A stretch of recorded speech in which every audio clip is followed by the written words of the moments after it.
Hola a todos, estimados oyentes, y bienvenidos a la historia de cómo, tras mi boda, mi suegra intentó quitarme los 120.000 euros que mis padres me regalaron para la entrada de nuestro piso y encima me acusó de derrochadora. Denuncié la pérdida de la tarjeta y lo notifiqué a la policía.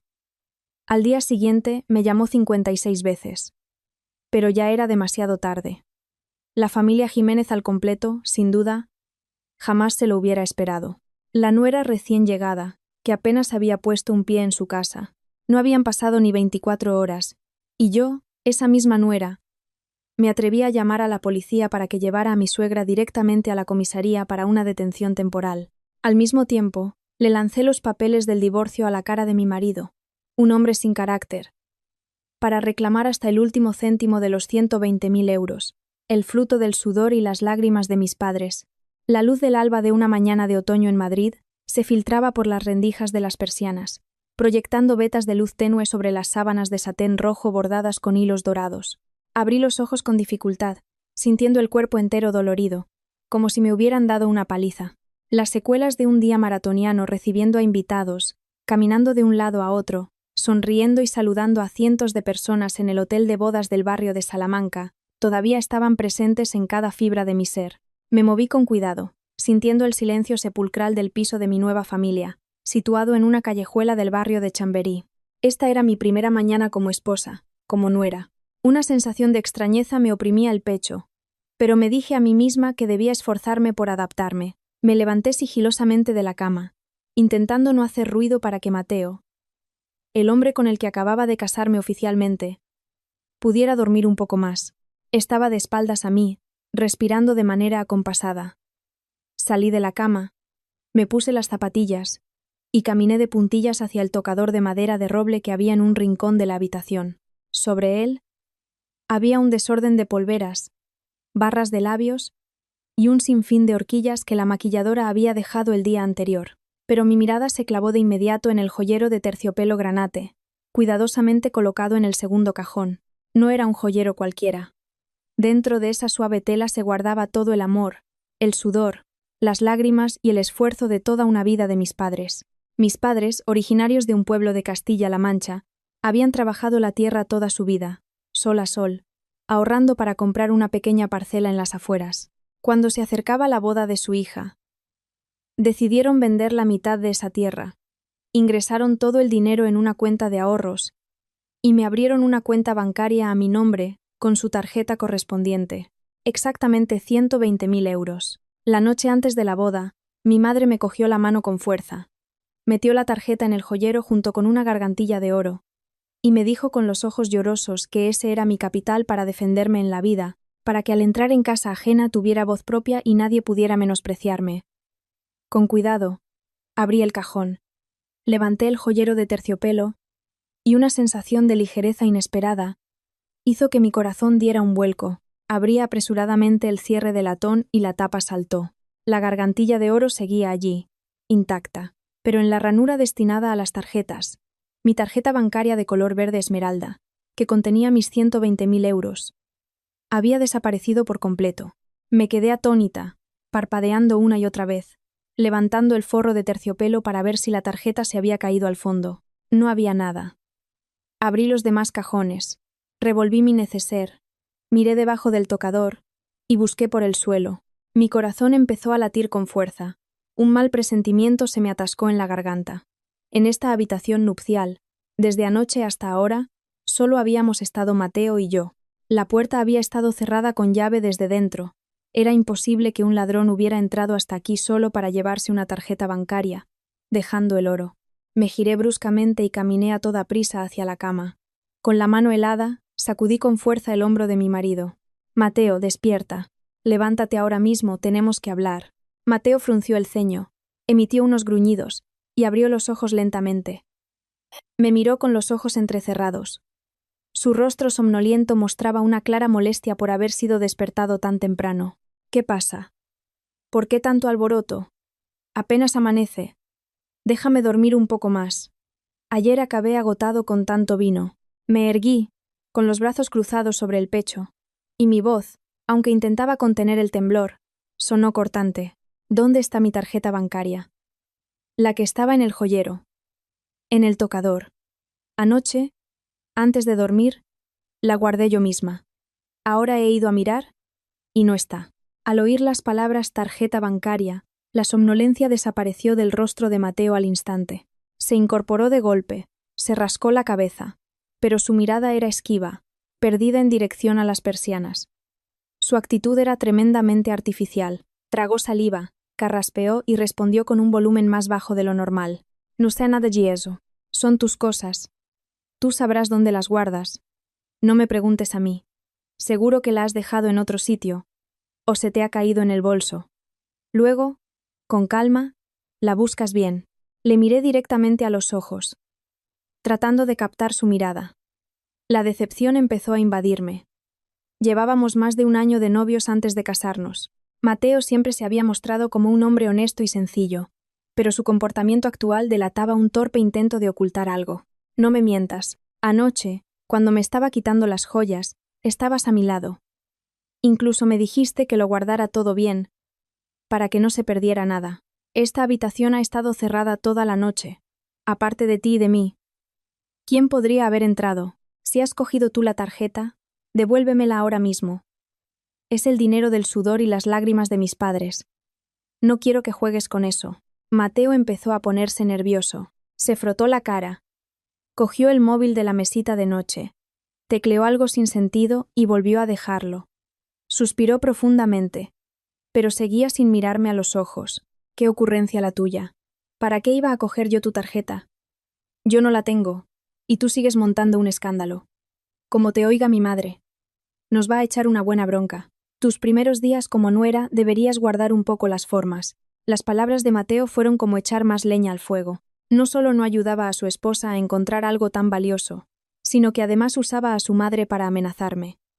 La frustración y la indignación me subieron por la garganta. Me acerqué a la cama, dispuesta a aclarar las cosas.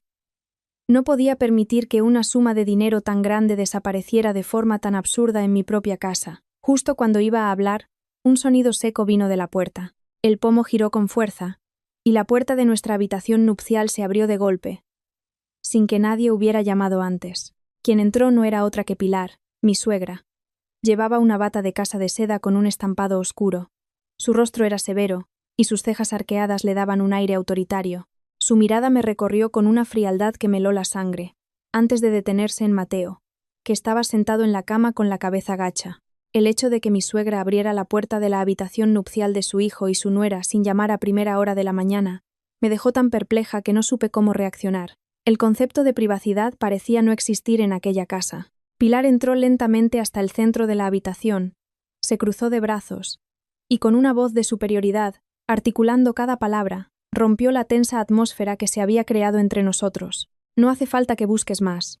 He guardado yo esa tarjeta, y no tienes por qué poner en un aprieto a Mateo. Él no sabe nada. Apenas amanece, y ya estás discutiendo a gritos con tu marido. ¿Acaso pretendes revolucionar esta casa? ¿Quién te has creído que eres? Mi suegra acababa de admitir con total naturalidad que había sido ella quien había robado mis pertenencias en mi propia habitación. Respiré hondo, tratando de recuperar la calma, y la miré fijamente. ¿Qué ha dicho, suegra? ¿Cuándo ha entrado en nuestra habitación? ¿Por qué se ha tomado la libertad de registrar mis cosas personales y llevarse esa tarjeta? Es la ayuda para la entrada del piso que me dieron mis padres. Es mi propiedad privada.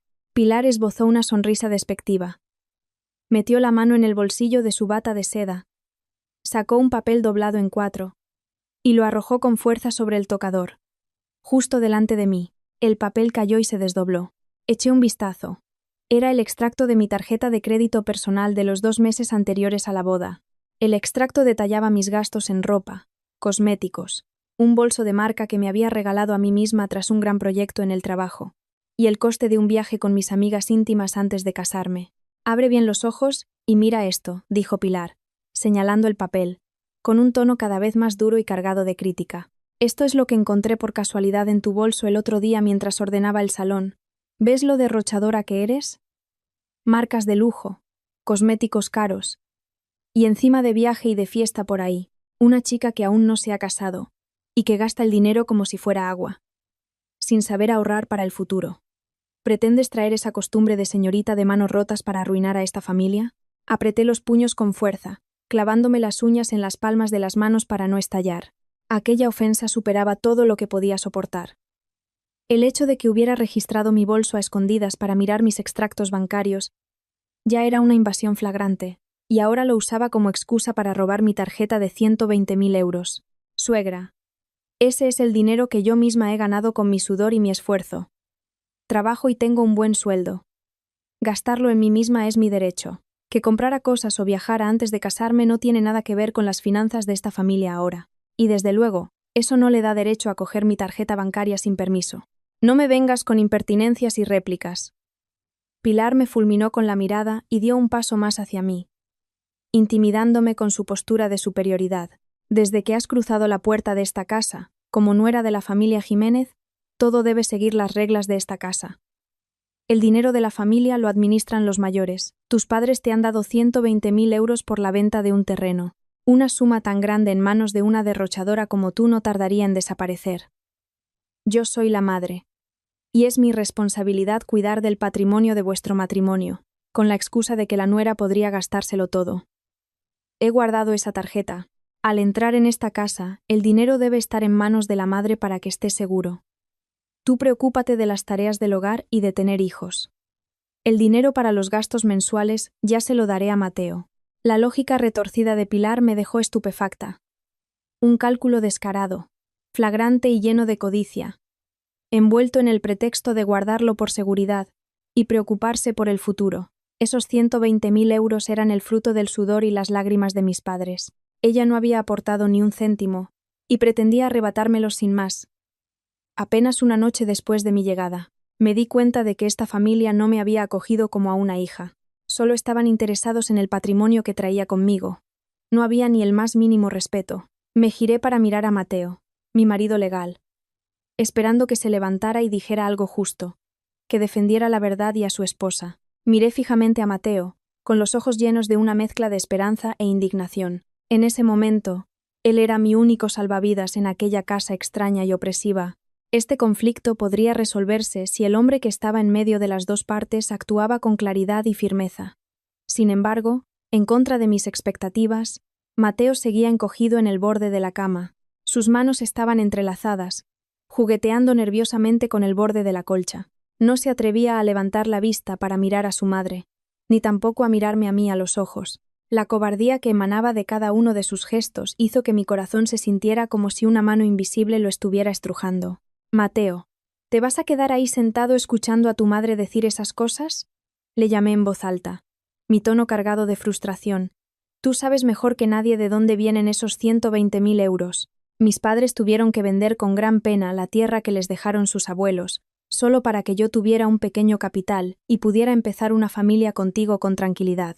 Tú también sabes que soy independiente económicamente desde hace mucho tiempo, que nunca he dependido de nadie ni he gastado el dinero de otros. Ahora tu madre entra en nuestra habitación sin permiso, registra mis cosas y se lleva mi propiedad personal de antes del matrimonio. Tienes que decir algo justo, Pilar. A su lado, con los brazos cruzados, miró a su hijo con una expresión de superioridad y una amenaza velada en sus ojos. Bajo la presión de las dos mujeres, Mateo abrió la boca con timidez, su voz apenas un susurro, como la de un niño que ha cometido una travesura. Alba, cálmate, por favor. Mamá solo lo hace porque se preocupa por nuestro futuro. Dale el número PIN a mamá. Para que lo guarde, el dinero sigue en el banco. No se ha perdido. ¿Por qué tienes que montar este escándalo? Si tenemos a un adulto gestionando las finanzas, es mejor, ¿no crees? Me eché un paso atrás, como si me hubieran arrojado un cubo de agua helada en pleno invierno. Las palabras de Mateo me atravesaron los oídos, crueles e insensibles. No defendió lo que era correcto, no protegió a la esposa con la que acababa de compartir lecho, sino que se alió con la codicia irracional de su madre. Me pedía que me calmara, que le entregara el dinero a su madre para mantener la paz familiar. Me eché a reír con amargura. Los ojos empezaban a escocerme, pero contuve las lágrimas para no llorar delante de ellos. ¿Paz familiar? ¿Una paz familiar construida sobre el engaño y el robo de la propiedad de otros? El dinero es mío. Me lo dieron mis padres. ¿Por qué tengo que dárselo a otra persona para que lo gestione? ¿Eres mi marido o la sombra de tu madre? Desde el primer día has dejado que tu madre pisotee mi dignidad, que robe el sudor y las lágrimas de mis padres. ¿Y todavía eres capaz de darme un consejo tan cobarde como que me resigne? Al oír mi tono cortante, el rostro de Mateo se enrojeció de vergüenza. Se levantó de un salto. Intentó cogerme de la mano, pero me zafé, decidida a evitar su contacto. No exageres tanto. Eres la nuera. Tienes que saber ceder un poco ante tu suegra. Mamá no se lo va a gastar. No te preocupes. Solo va a guardar la tarjeta. Sé buena y hazle caso. No dejes que los vecinos se rían de nosotros porque apenas nos hemos casado y ya estamos discutiendo a gritos. Mateo frunció el ceño, intentando usar una lógica absurda para aplacarme, esperando que cediera rápidamente para zanjar el asunto. Una inmensa decepción se apoderó de mi mente. Miré al hombre alto que tenía delante, y de repente me pareció un extraño. Un ser digno de lástima. Durante nuestro noviazgo, siempre se había mostrado atento y comprensivo. Me había pintado un futuro de color de rosa, una pequeña familia independiente donde lucharíamos juntos. Resultó que todo era una ilusión. Detrás de la fachada de un jefe de recursos humanos de una empresa privada, se escondía un hombre débil, dependiente de su madre, sin criterio propio y dispuesto a vender a su esposa por una falsa paz familiar. El arrepentimiento por haberme equivocado de hombre empezó a carcomerme el alma. Pero sabía que no era momento para la autocompasión. Llorar o suplicar aquí era completamente inútil. Tenía que ser fuerte para recuperar lo que era mío. Me arreglé el pelo. Me erguí y mi tono se volvió frío y decidido. Quiero que les quede claro, a usted y a Mateo, que esos 120.000 euros son mi propiedad privada de antes del matrimonio.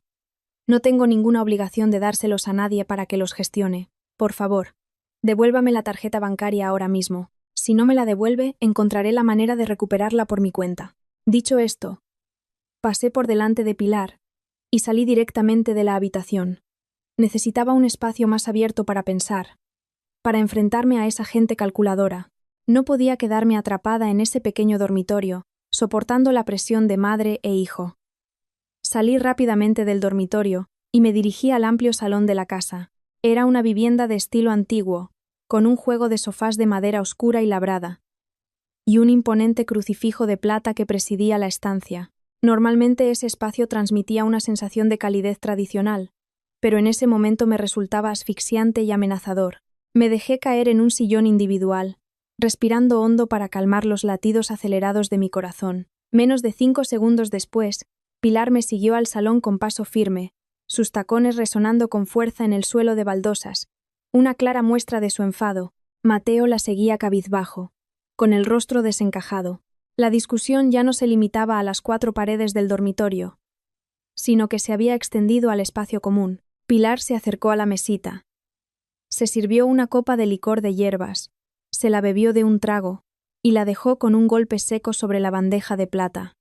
El sonido metálico y agudo resonó en la habitación. Se giró hacia mí, con una mirada que mezclaba suficiencia y un desafío descarado.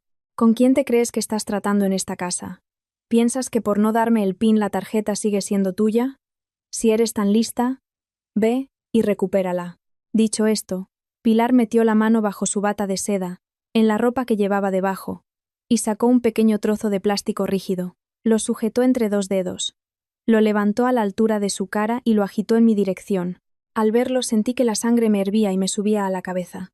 Era mi documento nacional de identidad, el DNI. Suegra, ¿por qué tiene mi DNI? Me levanté de un salto y me abalancé para recuperarlo, pero Pilar lo retiró rápidamente, escondiéndolo a su espalda. Ya te lo he dicho. Vi tus cosas tiradas por ahí y las guardé para tenerlo todo en orden.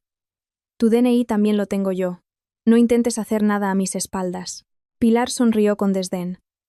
Su rostro mostraba la satisfacción de quien tiene el poder absoluto. Su acción era verdaderamente maliciosa. Aunque era una persona mayor, entendía perfectamente los procedimientos actuales. Sin mi DNI, no podía ir al banco a denunciar la pérdida de la tarjeta. No podía sacar dinero. No podía hacer transferencias de grandes cantidades. Ni siquiera podía comprar un billete de avión o reservar una habitación de hotel si quería irme. Lo había calculado todo meticulosamente para cortarme cualquier vía de escape, para acorralarme. La invasión ya no se limitaba a mis pertenencias personales, sino que ahora afectaba al documento de identidad más importante de un ciudadano. Lo que está haciendo es ilegal. No tiene derecho a retener el documento de identidad de otra persona. Devuélvamelo ahora mismo. Grité, intentando usar la ley para intimidarla. ¿Qué ley ni qué ley? En esta casa, la ley soy yo. ¿Qué policía se va a meter en asuntos de familia porque una suegra guarde los papeles de su nuera? No me vengas con leyes para asustar a esta vieja. Pilar me lo dijo mientras me señalaba directamente a la cara, con una actitud extremadamente agresiva. Te lo voy a dejar muy claro. Me das ahora mismo el PIN de la tarjeta de los 120.000 euros. Cuando compruebe que el dinero está transferido a la cuenta de Mateo, te devolveré el DNI. Si no, prepárate para quedarte en casa cocinando y limpiando. Y ni se te ocurra poner un pie fuera, ni para ir a trabajar ni para nada. Estaba usando mi propio documento de identidad para chantajearme, para obligarme a entregarle los 120.000 euros que tanto les había costado a mis padres. Me giré para mirar a Mateo una vez más. Él seguía de pie, inmóvil como una estatua de madera, con la mirada perdida, consintiendo plenamente el comportamiento ilegal y tiránico de su madre. En ese instante, sentí una profunda repugnancia. Una familia que aparentaba ser educada y tradicional en la capital de España, y que por dentro escondía una codicia sin límites y unos cálculos despreciables. Querían despojarme de todo desde el primer día que entré en su casa. Me quedé paralizada en medio del salón, mirándolos fijamente a los dos. En mi mente empezaron a surgir ideas más agudas. Enfrentarme a ellos directamente en ese momento era una completa desventaja. Tenía mis papeles en su poder, no podía usar la fuerza para recuperarlos porque estaba sola, y me acusarían de ser una nuera insolente que pegaba a su suegra. Si seguía discutiendo, nunca recuperaría mi DNI, y proteger los 120.000 euros se volvería extremadamente difícil. Tenía que encontrar otro camino, una forma más inteligente de darle la vuelta a la situación. El salón se sumió en un silencio asfixiante. El tic-tac del reloj de péndulo de la pared parecía golpear mis nervios con cada segundo de tensión.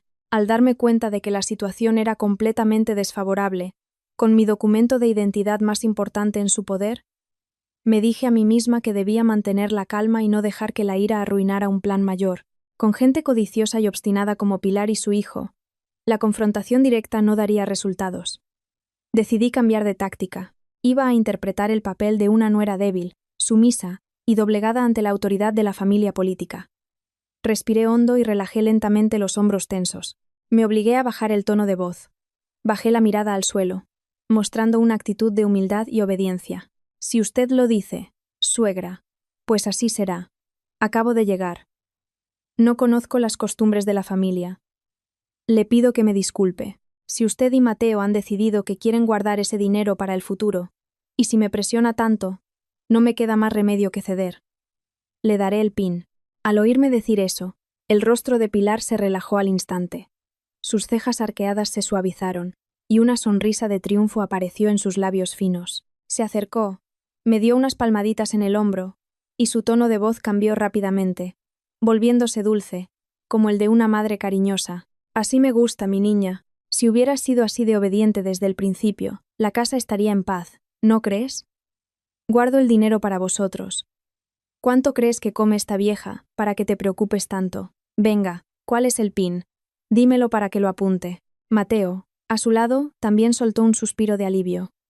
Sonrió, se acercó y me frotó la espalda, su rostro lleno de aprobación, porque su esposa había sabido entrar en razón. Contuve las náuseas que me subían por la garganta ante la falsedad de ambos. Levanté la cabeza, con una expresión inocente y algo preocupada, y presenté mi condición con astucia. Pero, suegra, 120.000 euros es mucho dinero. Es todo el patrimonio que mis padres han acumulado en su vida. Esta tarjeta la tengo desde hace tiempo, guardada en el joyero. Casi no la he mirado. Me da miedo que el sistema del banco falle, o que haya algún problema con el dinero. Si luego resulta que no están los 120.000 euros, me culpará de haberme guardado una parte, y sería muy injusto para mí. Quiero ir al banco a comprobar que el dinero sigue intacto en la cuenta, e incluso imprimir un extracto con el saldo para confirmarlo. Solo entonces podré darle el PIN y transferirle el dinero con tranquilidad. Al oír esto, Pilar se detuvo un momento, entrecerrando los ojos con suspicacia. Me miró fijamente, pero mi expresión sincera y mi razonamiento lógico la convencieron. La codicia estaba nublando su juicio, La idea de ver la cifra de 120.000 euros impresa en un documento oficial del banco antes de tenerla en su poder parecía ser una tentación irresistible para esta suegra avariciosa. Pilar se giró hacia Mateo y asintió. De acuerdo, tiene razón. Mejor que quede todo por escrito, negro sobre blanco. No vaya a ser que la gente del pueblo nos dé una tarjeta sin fondos, y luego la culpa sea mía. De acuerdo. Vete a cambiarte, vamos las dos. Mateo. Coge el coche, y llévanos al banco que hay en la calle Bravo Murillo, aquí en Chamberí, ahora mismo. Cuando acabemos, volvemos a desayunar, que aún es temprano. Mateo asintió con entusiasmo y corrió al garaje a por el coche. Pilar se palpó con cuidado el bolsillo de la bata, donde guardaba mi DNI y mi tarjeta bancaria, y salió con una sonrisa de suficiencia. Volví al dormitorio y elegí un conjunto de ropa elegante y discreto. Al mirarme en el espejo, vi a una mujer completamente diferente. Ya no era la novia radiante y frágil del día anterior. Ahora, en mis ojos había una frialdad y una determinación inquebrantables. Creyeron que habían doblegado mi voluntad, que me habían forzado a entregar mi patrimonio. Creyeron que reteniendo mi documentación, podían atarme para siempre, pero no sabían que aceptar ir al banco era el primer paso de la trampa perfecta que acababa de tenderles. Una vez que saliera por la puerta de esa casa y pusiera un pie en un lugar con cámaras de seguridad, con un sistema bancario y con la ley para protegerme, les enseñaría las consecuencias de la codicia y la opresión cruel. Esta batalla no había hecho más que empezar, y estaba segura de que no sería yo la perdedora. Guardé mi móvil, con la batería completamente cargada, en el bolso. Llené mis pulmones de aire y salí de la habitación con paso firme. El motor del coche de Mateo arrancó con un sonido seco en el garaje, rompiendo el silencio de la tranquila calle de Chamberí. En silencio, me puse el cinturón y salí. Siguiendo las órdenes imponentes de Pilar, Mateo conducía. Ella se sentó en el asiento del copiloto, como una reina, y a mí me obligaron a sentarme en el asiento de atrás, sola. Pilar argumentó que tenía miedo de que me bajara del coche y escapara en algún semáforo, por lo que su presencia delante era como la de una carcelera escoltando a un prisionero. Grabé esa humillación en mi mente, prometiéndome a mí misma que no me rendiría. El coche se unió al denso tráfico de la mañana madrileña. El humo, el ruido de los claxones y el suave sol de otoño no lograban disipar el calor sofocante que emanaba de los cálculos de las personas que iban en el coche. La calle Bravo Murillo, a esa hora, siempre estaba atascada. Los coches avanzaban a paso de tortuga. Pilar, sentada delante, no parecía sentir ni el cansancio ni el ruido. Se giraba constantemente para darme lecciones sobre cómo ser una buena nuera. Su voz aguda se imponía al ruido de los motores. Me decía que una mujer casada debía saber administrar, que no podía tener fondos ocultos. Me llamó señorita malcriada, incapaz de pensar en el futuro, que se aferraba a unos cuantos euros de sus padres como si fueran un tesoro. Trazó una visión de una familia feliz, donde mi única función sería tener hijos y cocinar, mientras que el dinero lo invertirían ella y Mateo para que diera beneficios. Yo, sentada detrás, dejaba que el viento me diera en la cara, ignorando sus insultos. Asentía de vez en cuando para que se callara, pero mis ojos no dejaban de moverse, observando a mi alrededor, buscando una oportunidad. Cuando el coche se detuvo en un semáforo en rojo que duraba más de 90 segundos, supe que mi momento había llegado. El ruido de cientos de motores y el hecho de que Pilar estuviera ocupada regañando a Mateo por su forma de conducir crearon la tapadera perfecta. Con una mano me sujeté al asiento, mientras que con la otra me deslicé rápidamente hacia mi pequeño bolso. Saqué mi smartphone y lo escondí detrás del respaldo del asiento de Pilar. Con agilidad, desbloqueé la pantalla. Lo primero que hice fue abrir la aplicación de mensajería. Busqué el número del servicio de atención al cliente de mi banca personal. Llevaba mucho tiempo siendo clienta VIP, así que podía gestionar cualquier trámite urgente por mensaje antes de confirmarlo oficialmente. Tecleé rápidamente un mensaje solicitando el bloqueo de todas las transacciones de la tarjeta terminada en 8899 a nombre de Alba Pérez. Insistí en que la tarjeta corría el riesgo de ser utilizada de forma fraudulenta y pedí el bloqueo inmediato del saldo de 120.000 euros. A los pocos segundos, la pantalla se iluminó con un mensaje automático del banco confirmando que mi solicitud se estaba procesando y que la cuenta quedaba temporalmente congelada. La mitad del peso que oprimía mi pecho se desvaneció. Sonreí fríamente detrás de la mascarilla. Pero eso no era suficiente. Bloquear la tarjeta solo impedía que sacaran el dinero. pero no me devolvía mi DNI ni castigaba su avaricia desmedida. Decidí jugar mi última carta. Busqué en mi agenda el número de la comisaría de la Policía Nacional más cercana a la sucursal del banco de la calle Bravo Murillo a la que nos dirigíamos. En cuanto descolgaron al otro lado, acerqué la cara a mi hombro y me tapé la boca con la mano para que el viento no se llevara el sonido. Hablé en un susurro, pero con claridad, rapidez y precisión. Me identifiqué y denuncié que mi suegra me estaba reteniendo bienes personales de antes del matrimonio por valor de 120.000 euros, así como mi DNI, de forma ilegal. Informé de la dirección exacta de la sucursal bancaria a la que me estaban obligando a ir para realizar la transferencia. Supliqué a los agentes que enviaran a alguien para proteger mis bienes y mi seguridad, ya que los individuos tenían una actitud muy agresiva y coactiva. El agente de servicio confirmó la información brevemente y prometió enviar una patrulla para comprobarlo de inmediato. Colgué rápidamente. Borré el historial de llamadas y metí el teléfono en el fondo del bolso justo cuando el semáforo se puso en verde. El coche aceleró, y Pilar continuó con su sermón sobre su propia sabiduría, ajena por completo a que yo acababa de tenderle una soga legal alrededor del cuello. El coche se detuvo frente a la amplia entrada de una gran sucursal bancaria en la calle Bravo Murillo. Al bajar, Pilar se estiró y respiró hondo, como si estuviera a punto de entrar en un tesoro que le pertenecía. Mateo cerró el coche con cuidado y corrió a ayudar a su madre, con una sonrisa de oreja a oreja. Yo caminé en silencio detrás de ellos, arreglándome la ropa. Por muy ruidoso y ajetreado que estuviera el exterior, al cruzar la puerta de cristal, el frescor y la tranquilidad del interior del banco nos envolvieron. Un suave aroma ambientador flotaba en el aire. Las hileras de cómodos sillones de espera de cuero estaban perfectamente alineadas. El sonido rítmico de las máquinas de contar dinero de los mostradores creaba una atmósfera de profesionalidad y seguridad. Pilar buscó un sitio para sentarse. Sus ojos brillaron al ver el letrero de la zona de atención a clientes preferentes. Cogió a Mateo del brazo y se dirigió hacia allí, ordenándome con un gesto de cabeza que cogiera número. La seguí, con la cabeza gacha y una expresión tímida. Justo cuando los tres nos detuvimos en la zona de espera, me llevé las manos al estómago y fruncí el ceño, fingiendo un dolor intenso. Levanté la vista hacia Mateo con una mirada suplicante.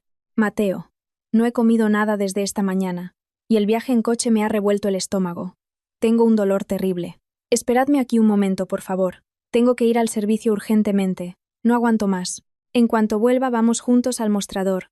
Al oír esto, Pilar frunció el ceño y me hizo un gesto para que me fuera, con una expresión de asco. Me gritó con su tono autoritario que fuera rápido y volviera pronto, y que no se me ocurriera hacer ninguna tontería para ganar tiempo. Mateo asintió y me instó a darme prisa.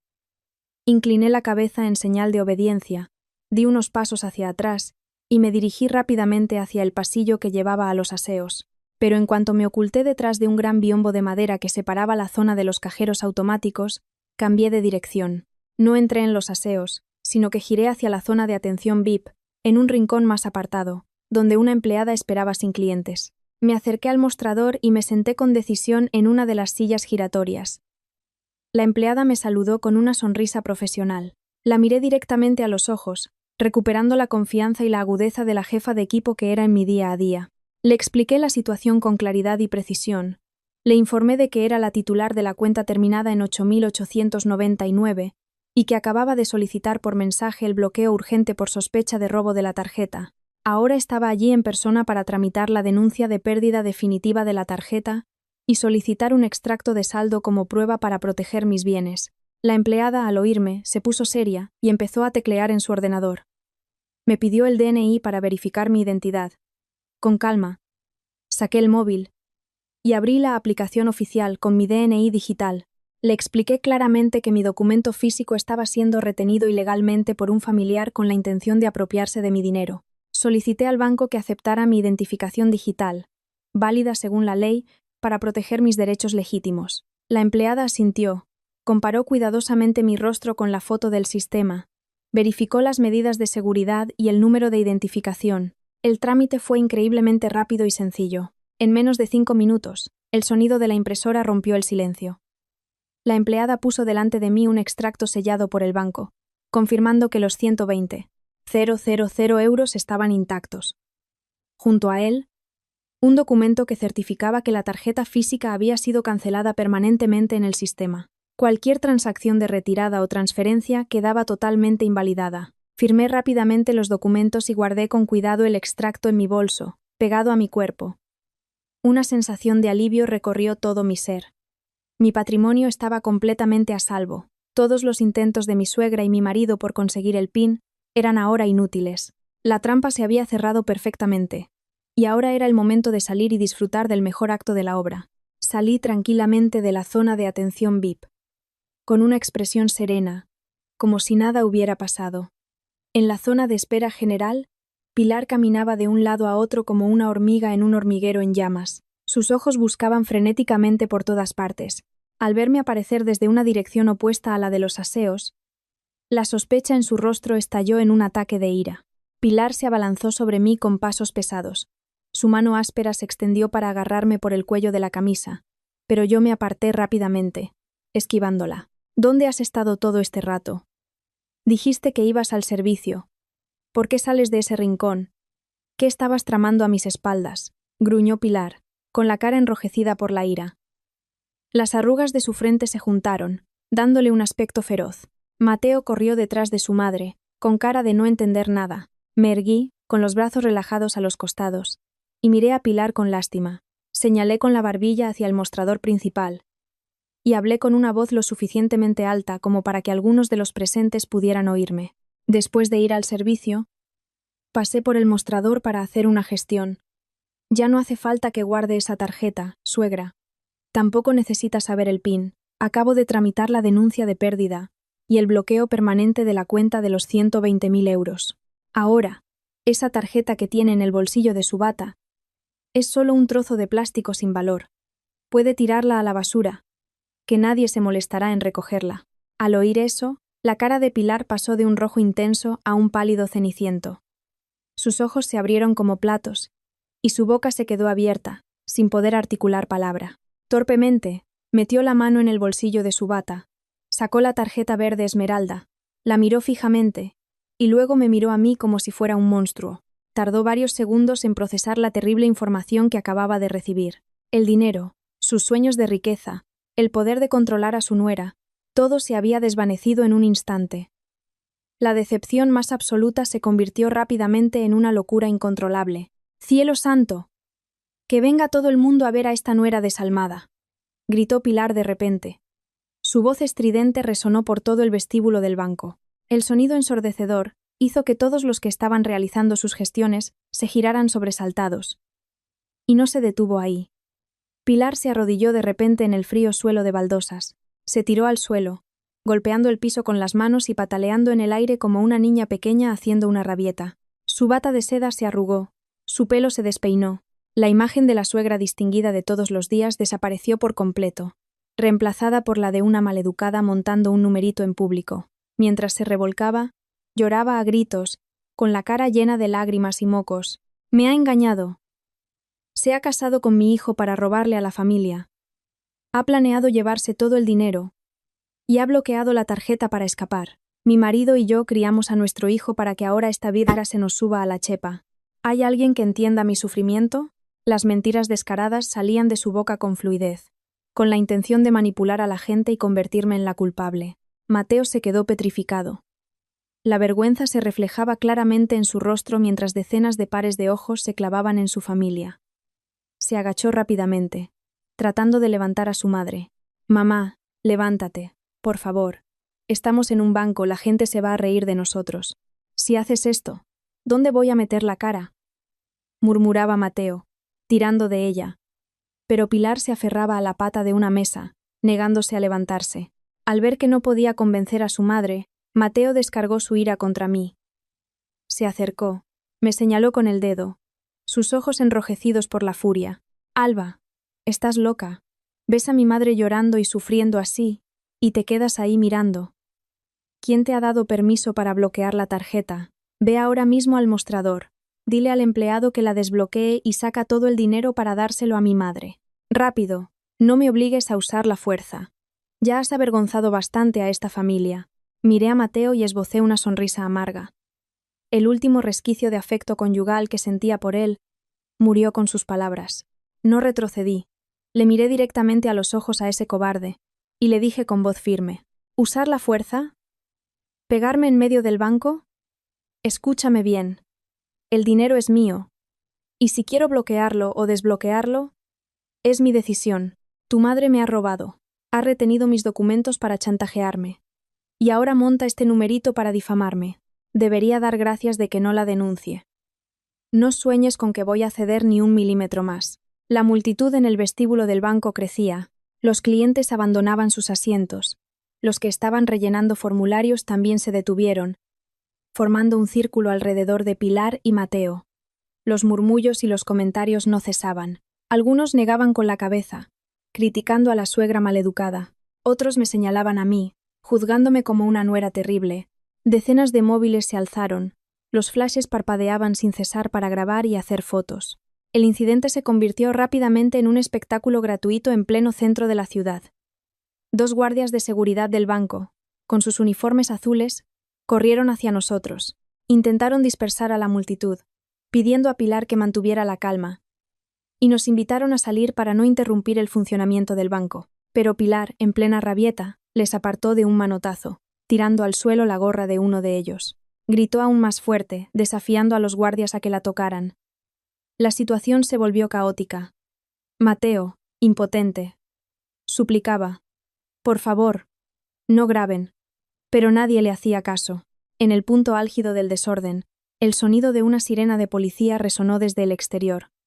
La puerta de cristal se abrió de par en par. 2 agentes de la Policía Nacional, con sus uniformes reglamentarios, entraron a paso ligero en el vestíbulo. Su presencia impuso un respeto inmediato. La multitud se apartó para dejarles paso. Los móviles que grababan a escondidas se bajaron rápidamente. El ambiente en el vestíbulo se calmó de repente. Solo se oían los sollozos fingidos de Pilar, que intentaba parecer una víctima ante los agentes. El agente de más edad, un subinspector, echó un vistazo a la escena y luego ordenó en voz alta: «Tranquilidad, por favor. Disuélvanse y vuelvan a sus asuntos. ¿Quién está alterando el orden público aquí? Si hay algún problema, levántese y explíquelo como es debido. No se puede estar tirado en el suelo de esa manera». Al oír a la policía, Pilar reaccionó como si hubiera encontrado un salvavidas. Se levantó a trompicones, se sacudió el polvo de la ropa y, con la cara llena de lágrimas, corrió a agarrarse del brazo del subinspector. Empezó a llorar de nuevo, señalándome con acusaciones falsas. «Señores agentes, hagan justicia. Mi nuera es una estafadora. Se ha casado con mi hijo para robarle a esta familia. Ha escondido 120.000 euros y planeaba huir. Cuando intentamos detenerla, se ha puesto a insultarme de la peor manera. Deténganla, que se escapa». Yo no me inmuté.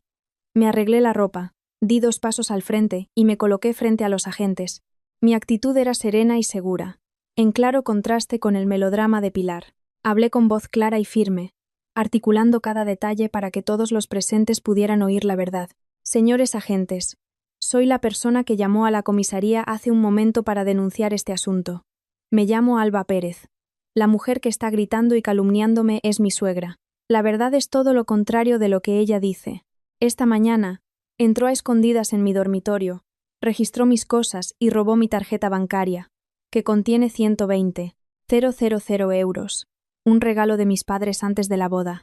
No contenta con eso, también se apropió y escondió ilegalmente mi documento nacional de identidad, obligándome a venir al banco a darle el PIN para transferirle el dinero a cambio de que me devolviera mis papeles. Pueden comprobarlo ahora mismo, en el bolsillo derecho de su bata. Mi DNI y la tarjeta bancaria siguen ahí». El subinspector, al oír mi explicación lógica y coherente, se puso serio. Se giró hacia Pilar. Su mirada afilada tenía un tono de advertencia. «¿Ha oído la acusación de esta señora? Retener ilegalmente los documentos de identidad y los bienes de otra persona es un delito grave. Le exijo que entregue voluntariamente los documentos para que los comprobemos. Los 3 nos acompañarán a la comisaría para aclarar este asunto. No se puede seguir alterando el orden en este banco». Al oír las palabras delito y comisaría, a Pilar le temblaron las piernas y apenas podía mantenerse en pie. Balbuceó, intentando protestar, pero la mirada severa de los 2 agentes la hizo callar. Mateo, con la cabeza gacha, ayudó a su madre a caminar, escoltados por la policía. Yo salí del banco con la cabeza bien alta. La comisaría de policía no estaba lejos del banco, escondida bajo la sombra de unos grandes plátanos. El ambiente en el interior de la sala de denuncias era extremadamente serio y silencioso, en contraste con el bullicio de la calle. Las paredes, pintadas de un amarillo pálido, los escritorios y sillas de madera ordenados, y en la pared, un retrato del rey y carteles con normativas legales claras, nos indicaron que nos sentáramos en una mesa en el centro de la sala. El subinspector se sentó frente a nosotros, sacando una libreta y un bolígrafo para empezar a tomar declaración. Pilar se encogió en su silla, con las manos temblorosas aferradas al borde de la mesa, sin atreverse a levantar la vista. Mateo se sentó junto a su madre, sudando a mares a pesar del ventilador de techo que giraba sobre nuestras cabezas. El agente comenzó la sesión con una actitud imparcial, pidiendo a cada uno que proporcionara su versión. Cuando llegó mi turno, no necesité muchas explicaciones. Saqué mi teléfono, entré en mi correo electrónico personal, descargué y mostré en la pantalla la imagen del contrato original de donación de bienes, notariado, entre mis padres y yo. El contrato especificaba claramente que la fecha de la transacción era anterior a mi matrimonio con Mateo. Además, presenté el extracto bancario digital que mostraba claramente el flujo de los 120.000 euros transferidos directamente desde la cuenta de mis padres en el pueblo a mi cuenta personal. El concepto de la transferencia decía: regalo de padres a su hija Alba para su futuro. Deslicé el teléfono por la mesa hacia el subinspector, con voz segura y firme. Señor agente, estas son pruebas legales irrefutables. Este dinero es mi propiedad privada y legítima, adquirida antes del matrimonio y donada por mis propios padres. La familia de mi marido no ha contribuido en absoluto a esta suma. El hecho de que mi suegra registrara mi habitación privada, robara mi tarjeta bancaria y retuviera mi DNI para chantajearme es un acto de apropiación indebida flagrante. Solicito que las autoridades actúen con rigor según la ley para proteger mis derechos legítimos. El subinspector cogió el teléfono y examinó cuidadosamente cada imagen, cada sello notarial, y cotejó las fechas en los documentos. La verdad era tan clara como el día. Estas pruebas contundentes desmontaban todas las mentiras baratas de Pilar. Asintió. Me devolvió el teléfono y se giró para mirar a Pilar directamente a la cara.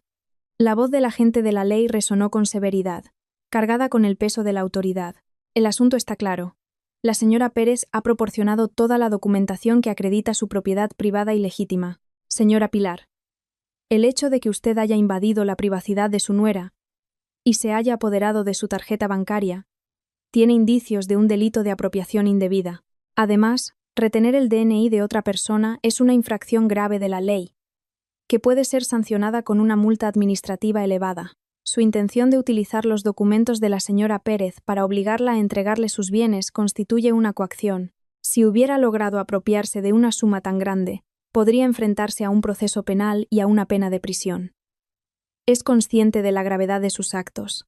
Al oír las palabras proceso penal y prisión, el rostro de Pilar se quedó sin una gota de sangre. Sus dientes castañeteaban, sus manos ásperas cayeron sobre la mesa, y toda su fachada de arrogancia, prepotencia y desprecio por los demás se desmoronó ante la advertencia de la ley. Se giró hacia Mateo con una mirada de súplica desesperada, pero Mateo también estaba temblando, con el rostro tan pálido como el de su madre. La codicia ciega los había llevado a una trampa perfecta, creada por su propio exceso de confianza. Pensaron que la presión familiar y las viejas costumbres autoritarias podrían obligar a una mujer moderna a entregarles todo. No contaban con que la nuera a la que despreciaban utilizaría la propia ley como arma para contraatacar de forma letal. La sala se sumió en un silencio tenso. Me recosté en la silla, soltando un suspiro de alivio. Había ganado esta batalla legal de forma contundente. Esperé en silencio la decisión final de la policía, preparándome para los siguientes pasos que daría para cortar por completo los lazos con esa familia. El espacio en la sala de denuncias de la comisaría pareció congelarse tras la contundente advertencia del subinspector. El zumbido del ventilador de techo sobre nuestras cabezas no hacía más que acentuar el silencio asfixiante. Pilar. La mujer que hacía apenas unos minutos se revolcaba en el suelo del banco montando un escándalo. Ahora estaba encogida en su silla de madera como un animal acorralado. Su rostro pasó de un rojo intenso a un blanco pálido. Gotas de sudor frío le perlaban la frente y le resbalaban por las mejillas arrugadas. Cuando se dio cuenta de que la apropiación de bienes y la retención de documentos podían acarrear un proceso penal y la cárcel, Toda su fachada de suegra autoritaria se derrumbó por completo. Miró de reojo al policía y luego a mí con una expresión suplicante.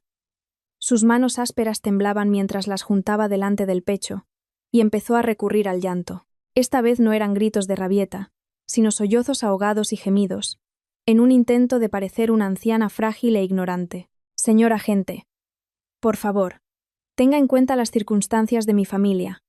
Soy una mujer de pueblo, con pocos estudios. Toda mi vida he estado en la cocina.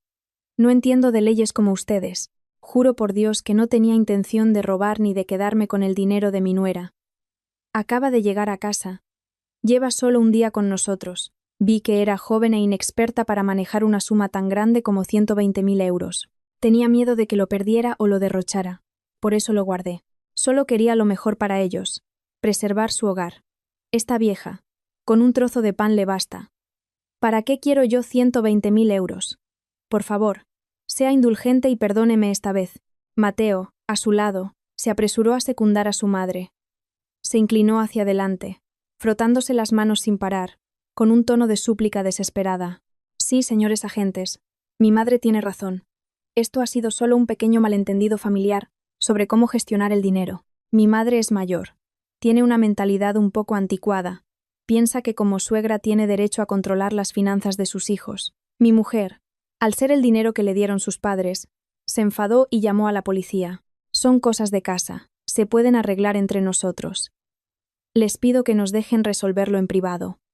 Prometo llevar a mi madre y a mi mujer a casa y solucionarlo pacíficamente, sin molestar más a las autoridades. Al oír a madre e hijo actuar como víctimas ignorantes, mi indignación creció aún más. Era una justificación descarada.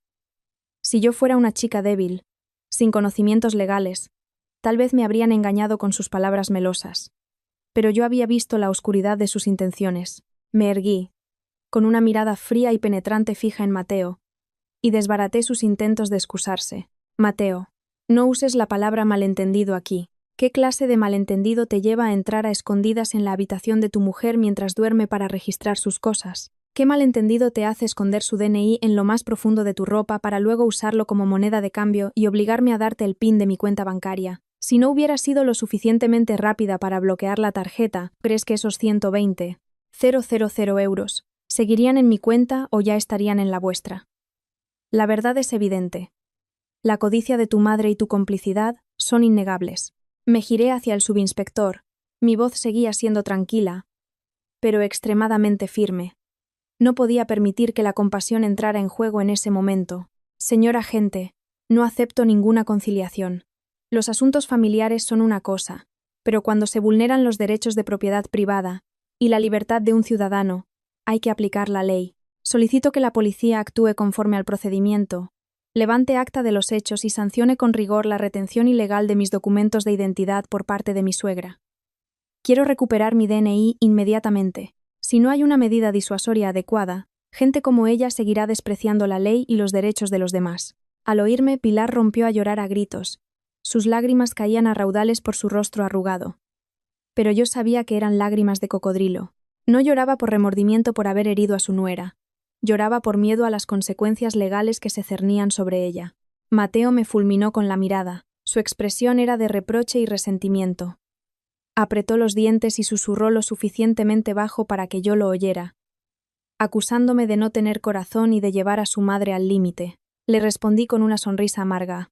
¿Qué afecto se puede tener por quienes intentaron despojarme de todo el primer día de mi matrimonio? Mi firmeza en ese momento era la única manera de proteger mi dignidad y mi patrimonio. El subinspector golpeó suavemente la mesa con la punta de su bolígrafo, pidiendo silencio a todos. Anotó cuidadosamente las declaraciones de cada parte en su grueso cuaderno de trabajo. Tras examinar minuciosamente todos los detalles del caso, desde las pruebas del extracto bancario y el contrato notariado de bienes privados hasta el altercado en el banco, el agente tomó su decisión final. El ambiente en la sala se volvió tan tenso que se podía oír la respiración agitada de Mateo. Exijo que la señora Pilar entregue el DNI y la tarjeta bancaria de la señora Pérez aquí mismo, de inmediato. Las autoridades no permitirán que nadie retenga ilegalmente los documentos de identidad de otra persona. El policía dio la orden con voz firme, sin darle a Pilar ni un segundo para dudar. Temblando, Pilar metió la mano bajo su bata de seda. Tras un momento, sacó el DNI y la tarjeta bancaria verde esmeralda. Los colocó sobre la mesa. Su mirada era una mezcla de pesar y miedo. El agente los cogió, comprobó la información y me los entregó. En el momento en que mis dedos tocaron mi DNI, solté un suspiro de alivio, como si me hubieran quitado una losa de encima. Mi libertad y mis derechos, como ciudadana, me habían sido devueltos. En cuanto a la tarjeta bancaria, dado que la señora Pérez ya la ha bloqueado permanentemente en el sistema, esta tarjeta física ya no tiene valor, continuó el subinspector, pasando a anunciar la sanción, teniendo en cuenta que los 120,000 euros no llegaron a ser sustraídos gracias a la rápida intervención de la señora Pérez, y considerando las circunstancias personales y la relación familiar, la policía ha decidido imponer una sanción administrativa a la señora Pilar Jiménez. De acuerdo con la normativa vigente sobre la retención ilegal de documentos de identidad y la alteración del orden público, la sanción consiste en una multa administrativa de 2,000 euros y una medida de detención administrativa de 7 días como medida disuasoria. Cuando resonaron las palabras detención de 7 días, el mundo pareció desmoronarse a los pies de Pilar. 7 días detenida por la policía, para una mujer que siempre se había jactado de su estatus familiar y había despreciado a los demás, era la máxima humillación, una mancha imborrable. Se quedó boquiabierta, con la mirada perdida en el vacío. El shock fue tan grande que superó a una mujer con antecedentes de hipertensión. De repente, Pilar se llevó la mano al pecho, respirando con dificultad. Su rostro se puso morado, se tambaleó y se desplomó en el suelo ante la sorpresa de todos. Mateo gritó, aterrorizado, y corrió a socorrer a su madre. «Mamá, ¿qué te pasa?» «Agentes, ayuden a mi madre. Tiene problemas de corazón y la tensión alta. Mamá, despierta». Mateo la abrazó. La sacudió. Pero Pilar estaba completamente inconsciente, con los ojos cerrados y la respiración débil. La situación inesperada obligó a los agentes a actuar con rapidez. Uno de ellos llamó inmediatamente a una ambulancia. El subinspector indicó a Mateo que le aflojara el cuello de la ropa a Pilar y la colocara de lado en el suelo, para asegurar que pudiera respirar. El ambiente en la comisaría se volvió caótico, con gritos y el sonido de pasos apresurados. Yo me quedé a unos metros, observando la escena en silencio. Mi corazón estaba vacío, sin regocijo ni compasión. Lo que ella estaba sufriendo era la consecuencia inevitable de su codicia sin límites y de la maldad que ella misma había sembrado. La ley es impersonal, pero justa. Si no hubiera intentado robar el fruto del esfuerzo de mis padres, si no me hubiera acorralado, hoy seguiría siendo una suegra respetada. El sonido de la sirena de la ambulancia se oía a lo lejos, cada vez más cerca, anunciando un final patético para el fallido intento de toma de poder de la familia de mi marido. El sonido de la sirena de la ambulancia se detuvo bruscamente frente a la comisaría. El personal sanitario entró corriendo en la sala con una camilla. Le prestaron los primeros auxilios a Pilar, le tomaron la tensión, le auscultaron el corazón y la subieron rápidamente a la camilla para llevarla al vehículo. Mateo corría a su lado, con la cara empapada en sudor y lágrimas. Antes de subir a la ambulancia, se giró bruscamente hacia mí, con una mirada cargada de un odio profundo. Apretó los dientes, me señaló y gritó que si a su madre le pasaba algo, nunca me lo perdonaría. Yo me quedé quieta, respondiendo a su amenaza con un silencio glacial. Mi corazón se había enfriado por completo hacia ese hombre. Después de que la ambulancia se perdiera de vista, dejando tras de sí una estela de humo gris, volví a la mesa del agente de policía. Con calma, cogí el bolígrafo y firmé con claridad el acta de declaración y el documento de recuperación de mis bienes. Una vez finalizados todos los trámites legales, agradecí educadamente a los agentes su ayuda en la protección de mis derechos. Salí por la puerta de la comisaría y respiré profundamente el aire libre del mediodía de otoño en Madrid.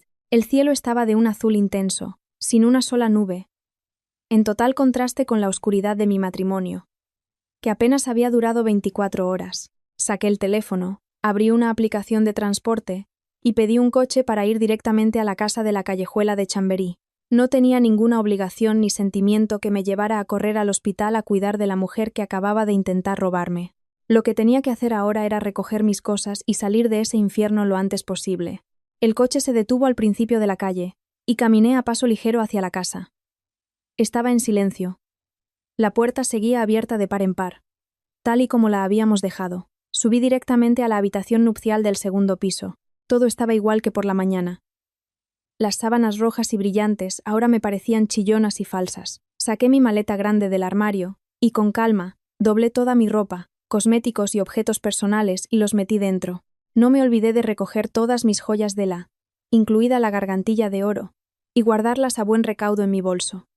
Al mirar la habitación por última vez, sentí un gran alivio. No me llevaba nada que perteneciera a la familia de mi marido, ni dejaba nada mío.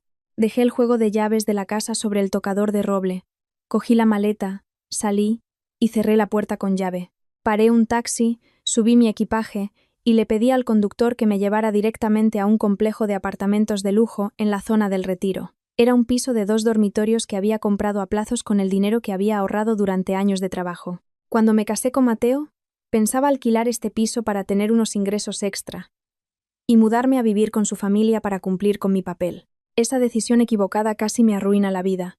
Al volver a mi piso, abrir las ventanas de par en par para que entrara el aire, me tumbé en el cómodo sofá y sentí una paz y una seguridad absolutas. Este era mi verdadero hogar. Al anochecer mi teléfono no paraba de sonar. En la pantalla aparecía el nombre de Mateo. Rechacé la llamada sin dudarlo y puse el teléfono en silencio. Aproximadamente 1 hora después, oí unos fuertes golpes en la puerta del pasillo. A través de la pantalla del videoportero, vi a Mateo fuera, con el pelo revuelto y la ropa desaliñada. Golpeaba la puerta blindada sin cesar, gritando mi nombre, suplicándome que abriera para hablar. Me dijo que su madre estaba fuera de peligro, pero que tenía que quedarse en observación. Me rogó que fuera al hospital a visitarla para cumplir con mi deber de nuera y para salvar las apariencias de la familia. Yo me quedé sentada en el sofá, saboreando una taza de manzanilla caliente, observando en silencio la imagen de ese hombre cobarde en la pantalla. Seguía sin entender nada. Seguía anteponiendo la reputación familiar y un ciego sentido del deber al respeto por su esposa. Decidí no responder, no abrir la puerta. Mi silencio era la respuesta más clara. Después de casi media hora de gritar en vano sin obtener respuesta, Mateo dio una patada a la puerta con rabia y se fue. Sonreí y apagué la pantalla del videoportero. El lazo tóxico que me unía a esa familia se había roto por completo. Era libre. Me desperté a la mañana del tercer día después de la boda en mi propio apartamento. Un sueño profundo, sin pesadillas, sin preocupaciones, sin la voz autoritaria de una suegra llamando a la puerta. Me estiré. Me preparé un café solo con hielo, fuerte y aromático. La luz del sol de la mañana entraba por el balcón, bailando sobre las hojas de mis plantas. Ese ambiente de paz valía más que cualquier palabra dulce y falsa. Bebí un sorbo de café y cogí el teléfono de la mesa. Al desbloquear la pantalla, una avalancha de notificaciones me inundó. El icono de WhatsApp mostraba más de 99 mensajes sin leer. Todos provenían de un grupo llamado Familia Jiménez. Era el grupo de toda la familia paterna de Mateo, que reunía a todos. Desde el tío mayor, el segundo tío, la tía más joven, hasta primos lejanos. Después de la boda, Mateo me había añadido con entusiasmo para presentarme a la familia. Nunca imaginé que se convertiría en mi primer campo de batalla posmatrimonial. Abrí el chat. En la parte superior, un mensaje larguísimo que Mateo había escrito y enviado a las 2 de la madrugada. Las líneas de texto apretadas en la pantalla me hicieron estremecer ante la capacidad de tergiversar la realidad del hombre al que una vez llamé marido. En el mensaje, Mateo se presentaba como un hijo devoto y un marido desdichado que sufría un dolor inmenso. Había tejido una historia completamente diferente a la realidad. Escribió que yo era una chica arrogante por tener dinero, que le había faltado el respeto a su madre desde el primer día. Me culpó de tener fondos ocultos y de no respetar a su familia. El colmo de la mentira fue cuando me acusó de haber insultado a su madre a gritos en medio de un banco lleno de gente, de haberla acusado falsamente de robo, lo que le causó una gran humillación. Describió cómo Pilar se había desmayado y había tenido que ser hospitalizada de urgencia como prueba de mi crueldad y falta de corazón. Al final del mensaje, se lamentaba amargamente. Pedía perdón a la familia por haber traído a casa a una nuera tan desalmada, que había destrozado las tradiciones y el buen nombre de la familia Jiménez. Debajo de la publicación victimista de Mateo, había una avalancha de respuestas de indignación de los miembros de la familia Juani. Los insultos y las críticas hacia mí no paraban de llegar. El tío mayor, la figura de más autoridad en la familia, Fue el más duro. Escribió que no podían aceptar a una nuera tan maleducada. Exigió a Mateo que me devolviera a mi casa de inmediato. La familia Jiménez no albergaba a gente que valoraba más el dinero que los lazos familiares. La tía más joven escribió con un tono mordaz. Dijo que desde el principio sabía que yo no era de fiar. Que por tener un poco de dinero de mis padres me creía una reina, capaz de pisotear a mi suegra. La mujer del segundo tío no paraba de enviar emojis de enfado, aconsejando a Mateo que me pusiera en mi sitio, que no dejara que le dominara, y que me obligara a arrodillarme junto a la cama de mi suegra para pedirle perdón si quería volver a casa. Decenas de mensajes de otros primos se sumaron al linchamiento, con insultos a mi persona e incluso a la educación que me habían dado mis padres. Criticaban a mi familia del pueblo por no saber educar a su hija, permitiendo que trajera sus malas costumbres para manchar el buen nombre de otros. Al leer esos mensajes, no sentí una ira incontrolable. Al contrario, me pareció cómico y lamentable ver a un grupo de personas ciegas por una versión unilateral de los hechos. No conocían la verdad. Solo se basaban en las quejas de Mateo para atacar a una mujer que acababa de entrar en su familia. Este incidente reforzó mi decisión: vivir en un entorno que encubre el mal, que está dispuesto a distorsionar la verdad para proteger una falsa reputación, solo me hundiría en la oscuridad. Dejé la taza de café, me froté las manos. Era hora de poner fin a esta farsa, de limpiar mi nombre y de desenmascarar a la familia de mi marido ante todos sus parientes. Me senté erguida en el sofá, completamente concentrada. Sabía que defenderme con meras palabras en una red social era inútil con gente tan predispuesta a lincharme. La única manera de callar a esos hipócritas era con pruebas irrefutables. Abrí la galería de mi teléfono y seleccioné los documentos más importantes que había fotografiado cuidadosamente en la comisaría el día anterior. Era una foto nítida y cercana del acta de sanción por infracción administrativa, con el sello oficial de la comisaría de policía. En el acta se especificaba claramente el nombre de Pilar Jiménez. La infracción se describía en blanco y negro: retención ilegal del DNI y la tarjeta bancaria de la ciudadana Alba Pérez, junto con la sanción de una multa de 2.000 euros y una medida de detención de 7 días. Esta era la prueba legal más contundente. Nadie podía negarla ni tergiversarla. Junto a ella, adjunté la foto del extracto bancario que demostraba el origen legítimo de los 120.000 euros, transferidos por mis padres antes de la boda. Subí ambas fotos al grupo de WhatsApp de la familia Jiménez. Luego, me dispuse a redactar una respuesta. Mi tono era firme, claro, sin rodeos, manteniendo el respeto pero sin retroceder un ápice. Me dirigí a los tíos y tías de la familia. Afirmé que la verdad era todo lo contrario de lo que Mateo había contado. Los 120.000 euros eran el fruto del sudor y las lágrimas de toda una vida de mis padres, que habían vendido un terreno para dármelo como capital inicial, y que era mi propiedad privada de antes del matrimonio. Sin embargo, a la mañana siguiente de la boda, mi suegra había entrado a escondidas en mi habitación. Había registrado mis cosas y había robado esa tarjeta bancaria. Y lo que era aún más descarado, también había escondido mi DNI para chantajearme y obligarme a ir al banco a darle el PIN a cambio de devolvérmelo. El hecho de que se desmayara y fuera hospitalizada no fue por mis insultos, sino por el shock al conocer la sanción administrativa y la orden de detención de 7 días de la policía por sus propios actos ilegales. Las fotos que envié eran la prueba legal más clara. Pedí a los mayores de la familia que lo consideraran detenidamente antes de insultarme a mí y a mi familia. En cuanto pulsé enviar, el mensaje y las 2 fotos aparecieron en la pantalla. El grupo, que hasta entonces había sido un hervidero de actividad, se quedó en un silencio sepulcral. Nadie escribió ni un solo comentario, insulto o crítica más. El número de personas que habían visto el mensaje no paraba de aumentar. El tío mayor lo vio, la tía más joven lo vio, la mujer del segundo tío lo vio, todos lo habían leído. Habían visto las pruebas irrefutables. La cruda verdad. Les había abofeteado en la cara a todos los que se habían unido para condenarme. Seguro que en ese momento estaban llamando a Mateo frenéticamente para pedirle explicaciones sobre ese vergonzoso asunto.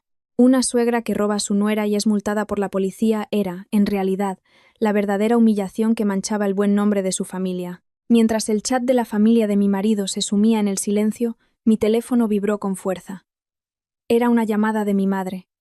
Seguramente ya se había enterado de los rumores o alguien se lo había contado. Respiré hondo y contesté. En cuanto descolgué, la voz de mi madre sonó, llena de pánico y angustia. Alba, Hija, ¿qué te pasa? ¿Qué ha pasado con el dinero? ¿Te están tratando mal en esa casa? Tu padre y yo cogemos el coche y vamos a Madrid ahora mismo. Tenemos que ir a hablar con ellos. No vamos a permitir que nadie le haga daño a nuestra hija. La voz de mi padre también se oyó, gritando que iba a ir a casa de ese Mateo a ajustar cuentas. Se me hizo un nudo en la garganta. En medio de la tormenta, mi familia siempre era mi refugio seguro, los que estaban dispuestos a defenderme sin condiciones. Contuve la emoción y hablé con calma para tranquilizarlos. Papá, mamá, escuchadme con atención. Ya he solucionado todo. Los 120.000 euros que me disteis están completamente a salvo. Gracias a la intervención de la policía y del banco. Mi suegra, por su codicia, ha sido sancionada por la policía y ahora está en el hospital. Yo ya me he mudado a mi propio piso en el Retiro. No pienso volver a esa casa ni un segundo más. Quedaos en casa y cuidaos. Vuestra hija ya es mayor. Tiene la fuerza suficiente para defenderse. Nadie puede hacerme daño. En unos días, cuando lo tenga todo organizado, iré al pueblo a veros. Al oírme hablar con tanta claridad y firmeza, mis padres soltaron un suspiro de alivio y me pidieron que cerrara bien la puerta y tuviera cuidado. Al colgar, volví a mirar la pantalla del chat de la familia de mi marido. Seguía en silencio. Nadie se atrevía a decir nada. La sensación de victoria no me trajo alegría, sino un profundo alivio. Había superado la primera tormenta con mi propia fortaleza y conocimiento. Aún quedaban trámites legales para poner fin a este matrimonio equivocado.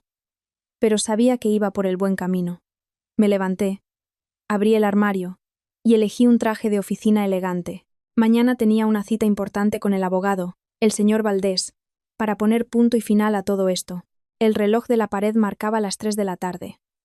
La tranquilidad de mi apartamento en el barrio del Retiro se vio interrumpida por el sonido insistente del timbre. Dejé el libro que estaba leyendo sobre la mesa de centro y me dirigí lentamente hacia la puerta. A través de la pantalla del videoportero, vi a 3 personas esperando en el pasillo. El primero era Mateo, con una expresión de nerviosismo y la mirada huidiza. Detrás de él estaban el tío mayor y el segundo tío de la familia de mi marido. El tío mayor vestía un traje de lino de color marrón oscuro. Su rostro era severo y mantenía las manos entrelazadas a la espalda, con el aire de alguien acostumbrado a dar órdenes. El segundo tío se pasaba la mano por el pelo ralo una y otra vez, con una expresión de impaciencia. Respiré hondo. Me arreglé la ropa y abrí la puerta. La pesada puerta blindada se abrió. Mateo intentó dar un paso al frente, pero el tío mayor lo detuvo con un gesto. Y entró él primero. Con aires de superioridad, me hice a un lado educadamente, invitándolos a pasar. Aunque ya no sentía nada por ellos, mantuve las formas básicas de respeto hacia los mayores. Los invité a sentarse en el sofá de cuero del salón y les preparé una tetera de té, sirviéndoles en 3 tazas pequeñas. El vapor del té se elevaba, pero no lograba disipar la tensión que se respiraba en la habitación. El tío mayor levantó su taza, dio un sorbo, carraspeó un par de veces y comenzó a hablar con un tono grave y paternalista. Mira, Alba, hasta los platos chocan en el fregadero. Imagínate las personas que viven bajo el mismo techo. Vosotros sois jóvenes, recién casados. Aún no os conocéis bien. Por eso ha pasado esto. Tu suegra se preocupó demasiado. Quería guardaros el dinero para que tuvierais un capital para empezar. Puede que sus formas fueran un poco bruscas, pero al final lo hizo por amor a sus hijos. Tú, como hija y nuera nueva, deberías haber sido más comprensiva, haberlo arreglado en casa. Has montado un escándalo, llegando hasta la policía, y luego lo has contado todo en las redes sociales para que se enterara toda la familia y todo el mundo. Has actuado sin corazón. Has manchado el nombre de la familia Jiménez. Ahora tu suegra está en el hospital por el disgusto. ¿No te da pena? Al oír esas palabras vacías y condescendientes, solo pude esbozar una sonrisa amarga. A estos supuestos mayores de la familia no les importaba la verdad.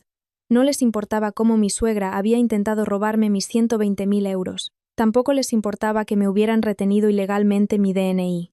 Lo único que les preocupaba era el honor herido de su familia. El segundo tío, a su lado, se sumó al coro, con consejos que sonaban a órdenes. Así es, sobrina. Los problemas de casa se resuelven con las reglas de la familia. Vete al hospital a visitar a tu suegra y pídele perdón, como debe ser. Luego vas a la comisaría y retiras la denuncia. Di que fue un malentendido, para que anulen la sanción. El médico dice que mañana le darán el alta. Si no retiras la denuncia, la policía se la llevará detenida 7 días. ¿Y qué será de la reputación de esta familia? Y borra esas fotos del grupo de WhatsApp ya mismo. Mateo, encogido en un rincón del sofá, me miraba con una expresión suplicante. Con un tono lastimero, intentó despertar mi compasión. Alba, por favor, te lo ruego. Mamá se equivocó. Pero ya ha pagado por ello estando en el hospital. Sé indulgente y perdónala esta vez. Si la detienen, no lo soportará.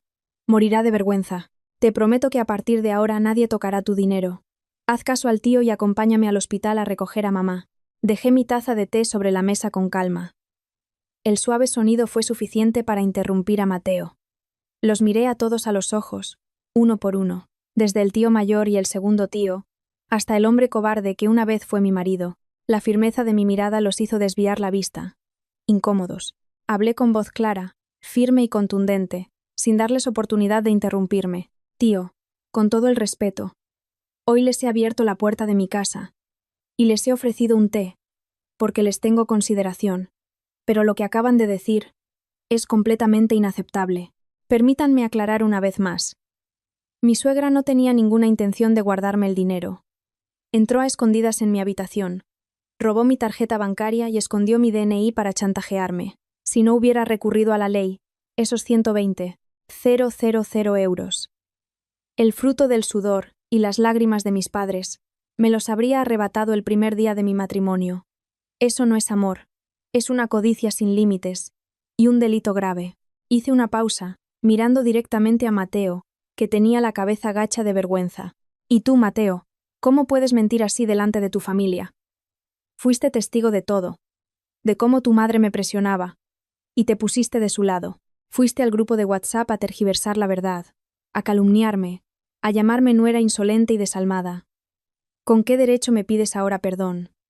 A vosotros os importa el honor de la familia Jiménez, ¿y qué pasa con mi honor y el de mis padres? ¿Quién me va a compensar por el daño moral que he sufrido estos días? El tío mayor se puso rojo de ira y golpeó la mesa con la mano. No te creas que por tener un poco de dinero puedes darnos lecciones a los mayores. Si no cedes, ¿qué piensas hacer? ¿Meter a tu suegra en la cárcel para quedarte satisfecha? Me levanté, con una actitud serena pero imponente. El ambiente en el salón estaba al rojo vivo. Tomé mi decisión final. Una decisión que cortaría todos los lazos con esa gente tóxica. No voy a retirar la denuncia en la comisaría. La sanción administrativa y la orden de detención de 7 días son el castigo que mi suegra merece por despreciar la ley. Tampoco voy a borrar ninguna foto ni prueba de las redes sociales hasta que la familia de Mateo se disculpe como es debido.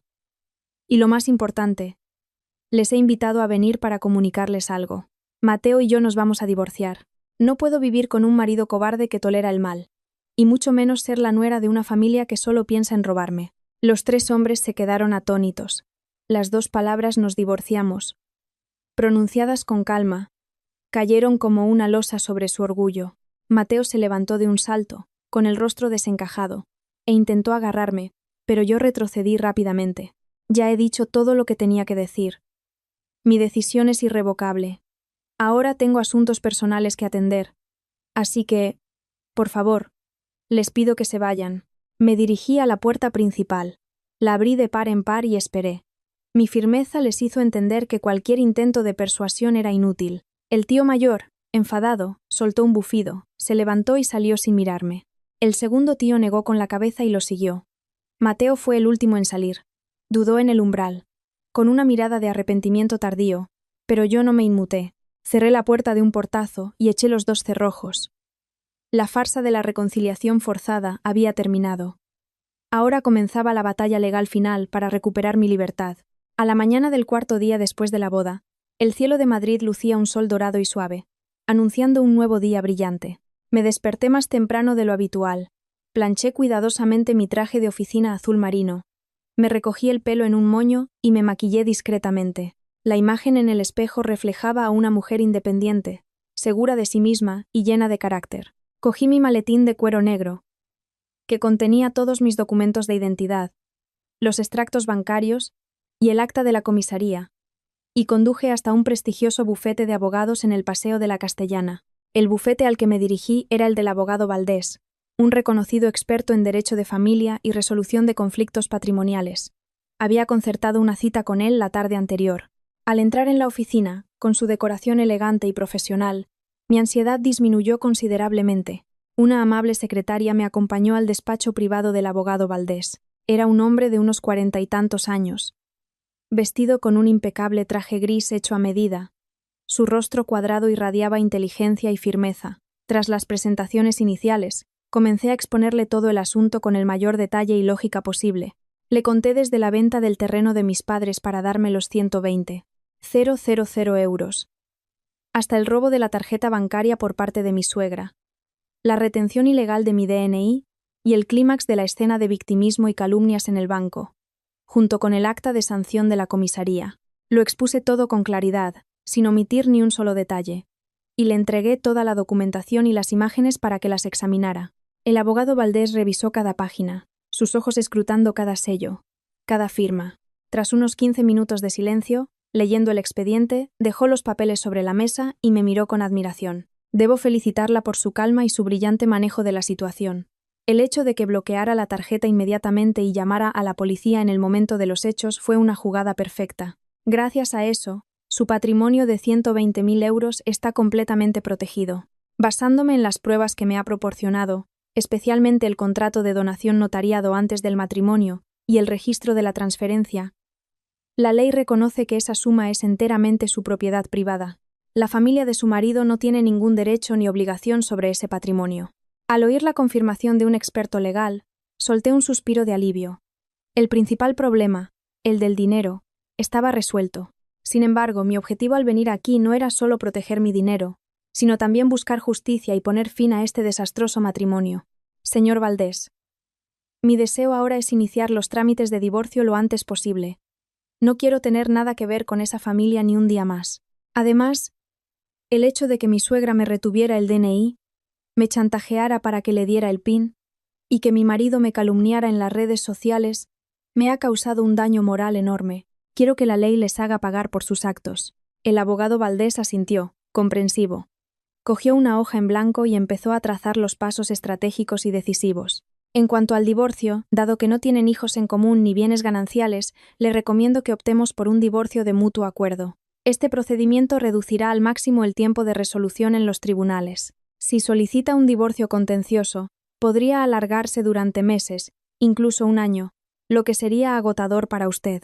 Utilizaremos las propias faltas de la familia de su marido como arma de presión para obligarle a firmar el acuerdo de mutuo acuerdo de inmediato. Señaló el acta de la comisaría y continuó su análisis con un tono muy agudo. En cuanto a la indemnización por daños morales, tiene una base legal muy sólida.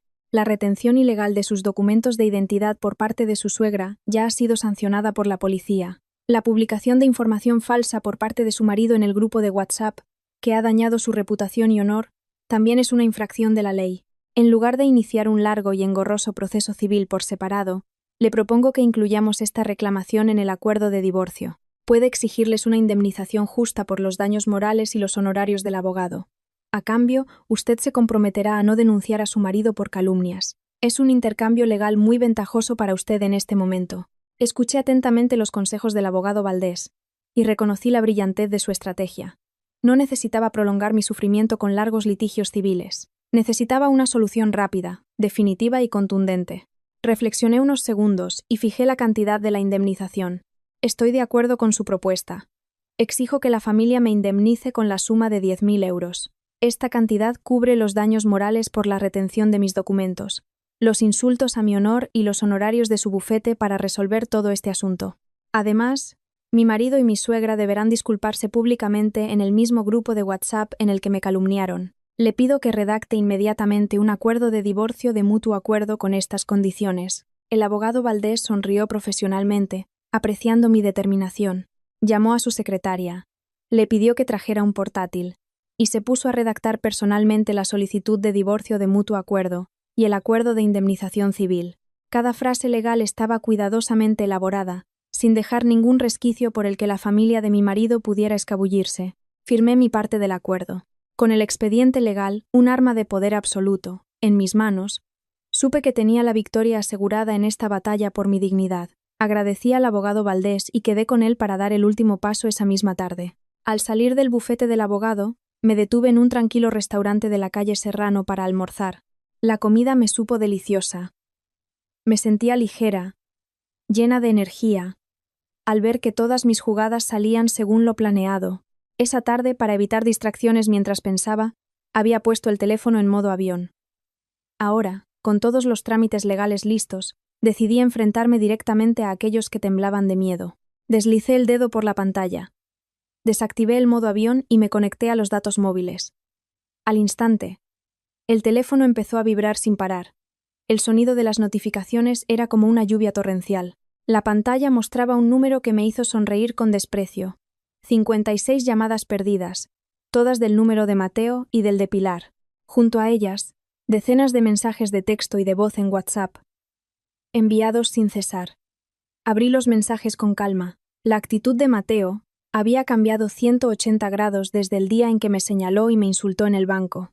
Sus mensajes estaban llenos de una patética y desesperada súplica. Mateo escribía que el médico le había informado de que su madre recibiría el alta esa tarde, pero que en cuanto saliera por la puerta del hospital, la policía estaría allí para llevársela y hacer cumplir la orden de detención administrativa.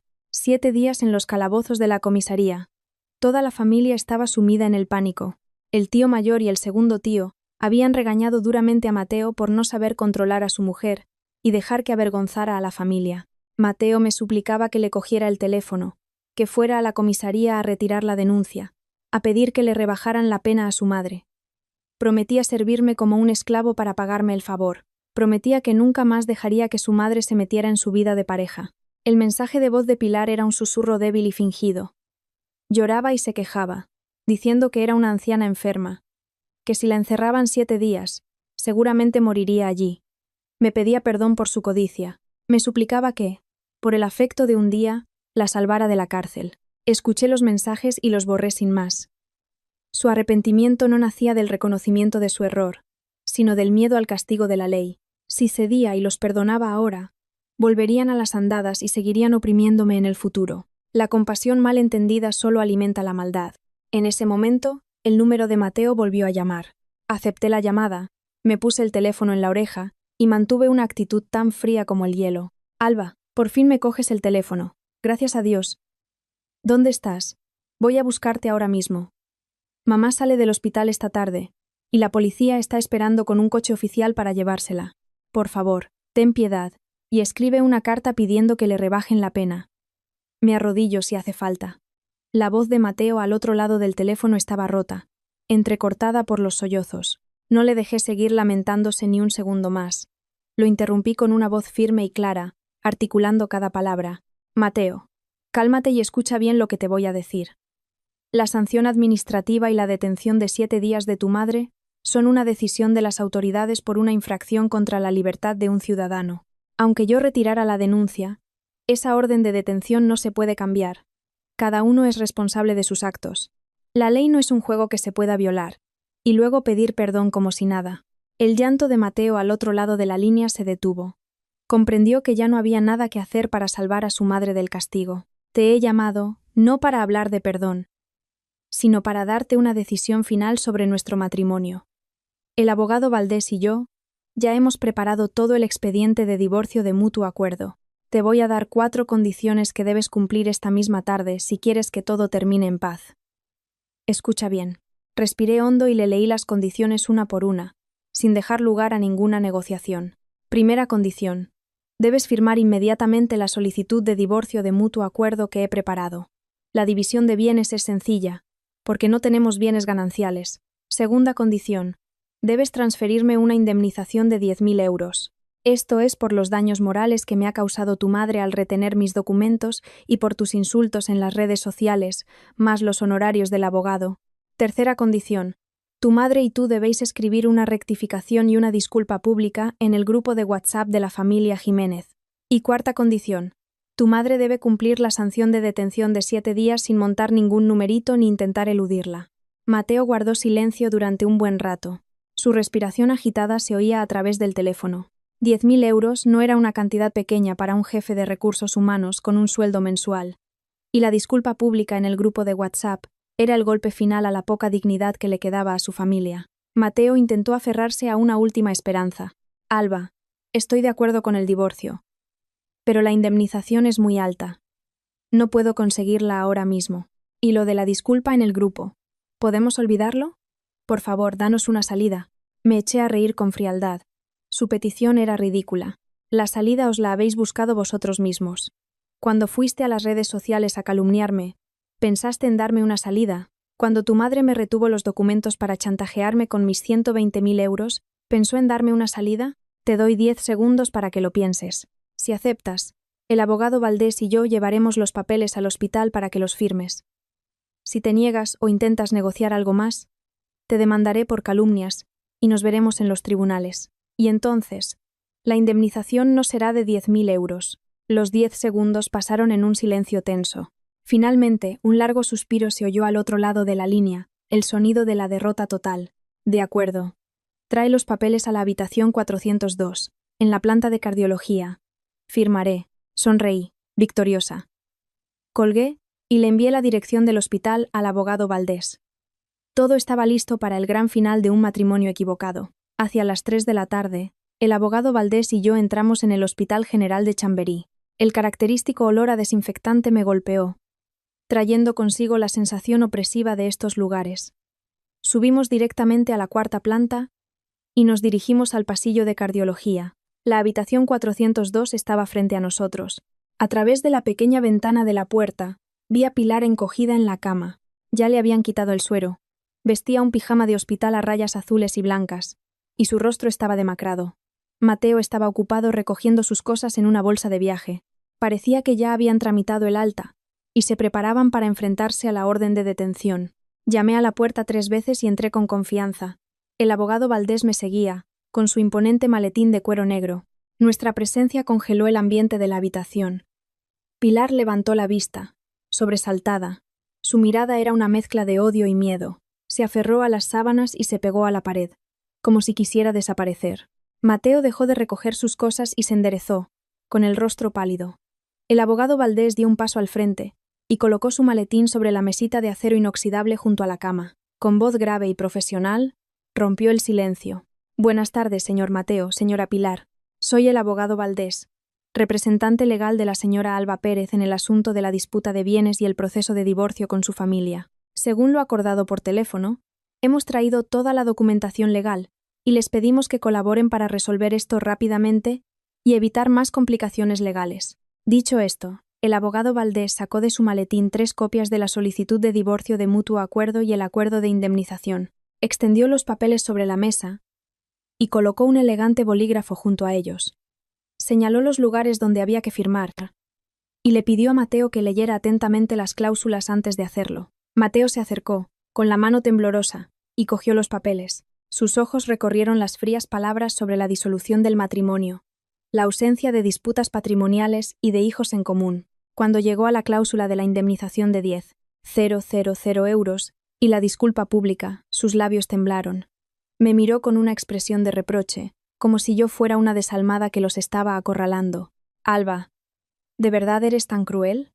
El dinero es más importante para ti que el matrimonio, que el amor de un día, dijo Mateo, en un último y patético intento de reproche. Me crucé de brazos y lo miré con orgullo. El matrimonio no se construye sobre el robo, la mentira y la calumnia. En el momento en que tu madre me escondió el DNI para chantajearme con mis 120.000 euros, en el momento en que fuiste a WhatsApp a insultarme, nuestro matrimonio murió. Estos 10.000 euros son el precio que tenéis que pagar por el daño a mi honor y mi moral. Transfiere el dinero ahora, firma los papeles y cumple el acuerdo, y desapareceré de vuestras vidas para siempre. Al ver mi determinación inquebrantable, Mateo suspiró, derrotado. Sabía que ya no tenía nada que negociar. Bajo la atenta mirada del abogado Valdés, Mateo abrió la aplicación del banco en su móvil. Transfirió los 10.000 euros a mi cuenta. Unos segundos después, mi teléfono vibró. Un mensaje confirmó la recepción de la indemnización. Asentí al abogado Valdés. A continuación, Mateo cogió el bolígrafo y, con dificultad, firmó como el marido. Escribió cada letra con una humillación palpable. Después, Le exigí que cumpliera la tercera condición. Abre el teléfono. Entra en el grupo de WhatsApp de tu familia y escribe la disculpa pública tal y como hemos acordado. Quiero que pulses enviar tú mismo. Le ordené con voz firme. Mateo, torpemente, abrió la aplicación. Siguiendo las indicaciones del abogado Valdés, palabra por palabra, escribió un largo texto. Admitió haber publicado información falsa y haberme calumniado. Aclaró que su madre, Pilar, había robado mis bienes y retenido ilegalmente mis documentos, lo que le había valido una sanción y una orden de detención. Finalmente, en su nombre y en el de su madre, se disculpó sinceramente conmigo y con mis padres por el daño causado. En cuanto envió el mensaje, la pantalla de su teléfono se llenó de notificaciones de los miembros de la familia. Toda una familia que se había unido para insultarme ahora era testigo de la vergonzosa confesión de uno de los suyos. Pilar, desde la cama, había presenciado todo. Al ver a su hijo escribir esa humillante disculpa, se tapó la cara y rompió a llorar. Sus lágrimas empaparon su pijama de hospital. El remordimiento la consumía, pero ya era demasiado tarde. Me acerqué a la mesa y firmé mi parte del acuerdo de divorcio. Mi firma fue decidida, elegante y ligera. Le di una copia a Mateo, y el resto lo guardó el abogado Valdés en su maletín. El fin estaba sellado. Sin decir una palabra más, me di la vuelta y salí de la habitación. El llanto de Pilar se fue apagando a mis espaldas, reemplazado por el sonido firme de mis pasos en el pasillo del hospital. Un capítulo oscuro de mi vida se había cerrado para siempre. Exactamente 3 días después de salir del hospital, Mateo y yo nos presentamos en los juzgados de primera instancia para finalizar el último trámite legal. Gracias a la meticulosa preparación y a los contactos profesionales del abogado Valdés, nuestro expediente de divorcio de mutuo acuerdo fue tramitado con una rapidez sin precedentes, sin disputas patrimoniales, sin problemas por los hijos, todo transcurrió sin contratiempos. Al salir del juzgado, con la sentencia de divorcio sellada en la mano, respiré profundamente el aire fresco de la mañana de otoño en Madrid. El viento soplaba suavemente, arrastrando las hojas secas por la acera y llevándose consigo todas las penas y la frustración de los días pasados. El cielo azul y el sol radiante parecían dar la bienvenida al renacimiento de mi vida. Miré de reojo a Mateo, que estaba a unos pasos de distancia. Parecía haber envejecido 10 años, con la barba descuidada y la mirada perdida en el asfalto. Desde esa tarde, Pilar había sido trasladada oficialmente del hospital a los calabozos de la comisaría para cumplir su sanción de 7 días. El suceso se había convertido en el cotilleo del barrio, el honor y la reputación de la familia. Por los suelos. La familia lo criticaba, los vecinos se burlaban, y el peso de todo ello recaía sobre los hombros de ese hombre débil. No sentí regocijo, pero tampoco compasión. Cada uno cosecha lo que siembra. La ley y el karma siempre son justos. Nos cruzamos como dos extraños. Sin un adiós. Sin una última mirada. El lazo tóxico se había roto para siempre. Al salir del juzgado, cogí un taxi y me dirigí directamente a la sucursal principal del banco en la calle Bravo Murillo. Allí, solicité una nueva tarjeta a mi nombre. Con la nueva tarjeta en la mano, pedí al empleado que transfiriera los 120,000 euros a una cuenta de ahorro a plazo fijo de 1 año. Sostuve la libreta de ahorros de tapa dura y color rojo, sintiendo el calor del amor de mis padres en mis manos. El patrimonio de mi familia, ganado con tanto esfuerzo, estaba a salvo. Sería la base sólida para construir un futuro brillante por mi cuenta. Esa tarde, decidí darme un merecido capricho después de tantos días de estrés. Con una pequeña parte de los 10,000 euros de la indemnización, fui a un gran centro comercial. Me compré varios vestidos de diseño y algunos cosméticos de alta gama. Luego, en mi ordenador, envié un correo electrónico aceptando una oferta de trabajo de una multinacional de comunicación con sede en la zona de las 4 Torres. Era el puesto de directora de proyectos con el que siempre había soñado, pero que había estado a punto de abandonar pensando que, al casarme, tendría que dedicarme a cuidar de la familia de Mateo. Ahora ya no había nada que me detuviera. Iba a volar alto y a brillar en mi carrera. Entré en la web de una aerolínea y reservé un billete de ida y vuelta en clase business a La Palma para el fin de semana. Quería pasar unos días de tranquilidad entre los pinares, disfrutando de un café caliente en el aire fresco de la isla, para purificar mi alma y recargar energías. Desde el balcón de mi apartamento en El Retiro, contemplé el ajetreado tráfico de la calle que volvía a casa después de un día de trabajo. Las farolas empezaban a encenderse, iluminando el vibrante paisaje urbano. Bebí un sorbo de vino tinto y sonreí, satisfecha. Tras esta dura experiencia, había aprendido una valiosa lección. La mujer moderna no ha nacido para sacrificarse, ni para aguantar ciegamente en matrimonios abusivos. El respeto debe basarse en la igualdad y el amor sincero. Y lo más importante, la mujer debe ser económicamente independiente y conocer sus derechos. Cuando te acorralan, las lágrimas y las súplicas son inútiles. Solo la fuerza, usando la ley como arma, puede protegerte, castigar el mal y abrirte las puertas a una vida de orgullo y libertad. Y aquí termina esta historia. Gracias a todos por su tiempo y por acompañarme. Si en algún momento se han visto reflejados, quédense en el canal. Suscríbanse para seguir escuchando historias reales, cotidianas, pero llenas de reflexión en los próximos episodios.